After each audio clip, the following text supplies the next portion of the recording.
बंधु जयराम जी की अपनों से अपनी बात में स्वागत है। मैं हूं डॉक्टर संजय पाटीदार। आज बात करेंगे ठाकरे बंधुओं पर छाते जा रहे, गहराते जा रहे राजनीतिक संकट की, और इस संकट से उभरने के लिए मराठी को छाते के रूप में उपयोग करने के दो प्रकार के संकट हैं। एक संकट वास्तविक संकट है, दूसरा संकट आभासी संकट है। एक वास्तविक संकट है, हकीकत का संकट है, प्रत्यक्ष का संकट है, राजनीतिक संकट, और दूसरा आभासी संकट है, काल्पनिक संकट, मराठी का संकट जो खड़ा किया गया। हम पहले बात करेंगे राजनीतिक संकट के। दोनों भाई राजनीति के कुंभ के मेले में 20 साल पहले बिछड़ गए थे।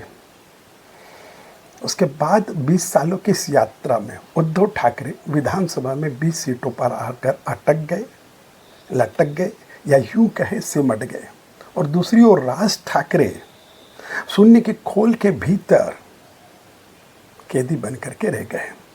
अब इन दोनों भाइयों के पास खोने के लिए राजनीतिक रूप से कुछ नहीं था। दोनों भाई राजनीतिक रूप से खाली हाथ थे। खाली हाथ होने के कारण हाथ में हाथ मिला करके दोनों भाई मंच पर इकट्ठा हुए। बाल ठाकरे साहब की बचे कुछ ही विरासत को बचाने के लिए, बाला साहेब के बचे कुछ ही विरासत को संभालने के लिए दोनों भाइयों का इकट्ठा होना बहुत जरूरी था, क्योंकि ये लड़ाई मराठी अस्मिता की नहीं थी। यह लड़ाई शुद्ध रूप से राजनीतिक अस्तित्व को बचाने की है।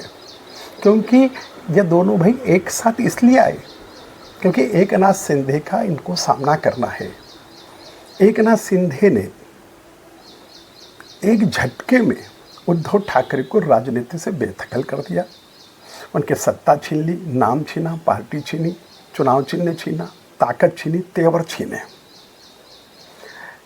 एकनाथ शिंदे ने एक एक करके इनके सारे नेताओं को अपने पास बुला लिया। ऐसा लगता है जैसे एकनाथ ने राजनीतिक रूप से उद्धव ठाकरे को अनाथ कर दिया। दोनों भाई खाली हाथ थे। इन्हें दोनों को साथ में आना बहुत जरूरी हो गया था। और ऐसा लगता है कि जब कोई व्यक्ति या जब कोई संस्था अपने मूल्यों से, अपनी विरासत से समझौता करती है, अपनी विरासत की जड़ों को काटती है, तो पेड़ सूख जाता है। और वही हाल उद्धव ठाकरे का हुआ। उद्धव ठाकरे ने अपने मूल विचारधारा को छोड़ करके एक बार सरकार बनाने के चक्कर में एकनाथ शिंदे जैसे विश्वस्त साथी को खो दिया। ये बाला साहब के वंशज थे, इन्हें तो एक रहना था, एक होना ही था। अगर एक साथ रहते तो शायद एकनाथ शिंदे भी इनका साथ नहीं छोड़ते। एक नरम दल का नेता रहता, एक गर्म दल का नेता रहता, और आज शायद इनकी यह बुरी स्थिति नहीं होती। आज शायद दोनों को इतने साल बिछड़ने के बाद भी एक होने के लिए मंच साझा नहीं करना पड़ता। अब असल बात, अब इसके बाद क्या, अब आगे क्या?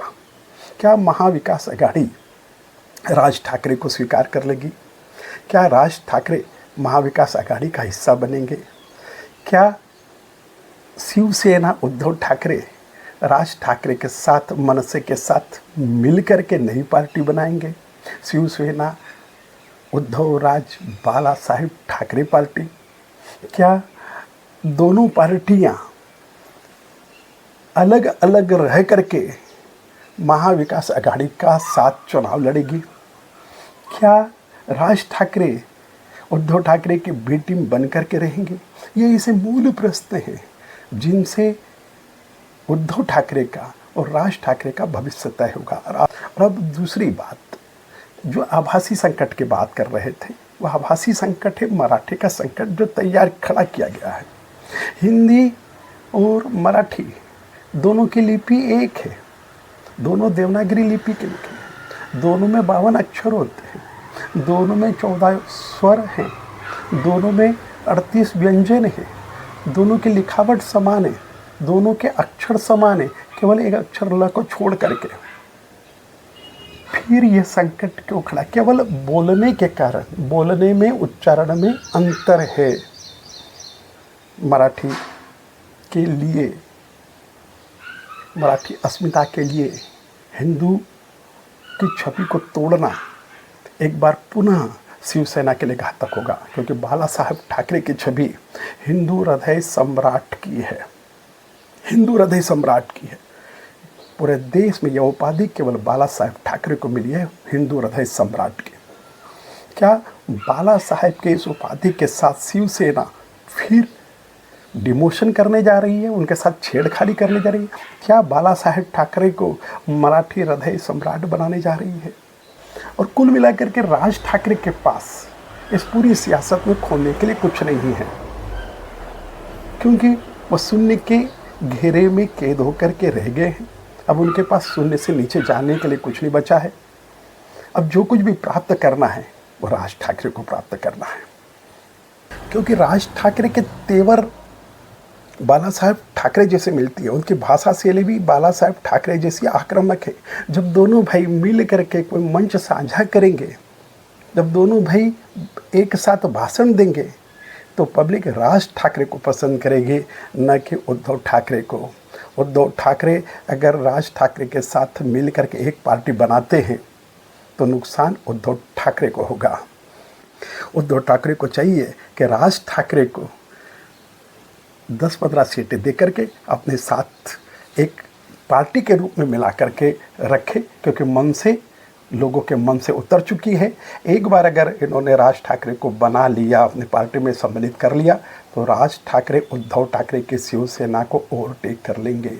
और वैसे भी मराठी के लिए ये प्राइमरी शिक्षा के लिए लड़ रहे हैं, जबकि केंद्र सरकार ने 11 क्षेत्रीय भाषाओं में इंजीनियरिंग और मेडिकल की पढ़ाई कॉलेजों के लिए कर रही है। ये प्राइमरी के लिए बात कर रहे हैं, जबकि केंद्र सरकार ने 11 क्षेत्रीय भाषाओं में कॉलेज की पढ़ाई प्रारंभ कर दी है। इसलिए क्षेत्रीय भाषा का मुद्दा अब ऐसा लगता है कि बेगाना हो गया है। अब असल लड़ाई इन दोनों भाइयों की इस बीएमसी के चुनाव के बाद होगी। इन दोनों भाइयों का भविष्य बीएमसी के चुनाव की सफलता और असफलता पर निर्भर करता है। अब आगे क्या होगा यह तो समय ही बताएगा। बहुत बहुत धन्यवाद, बहुत बहुत आभार।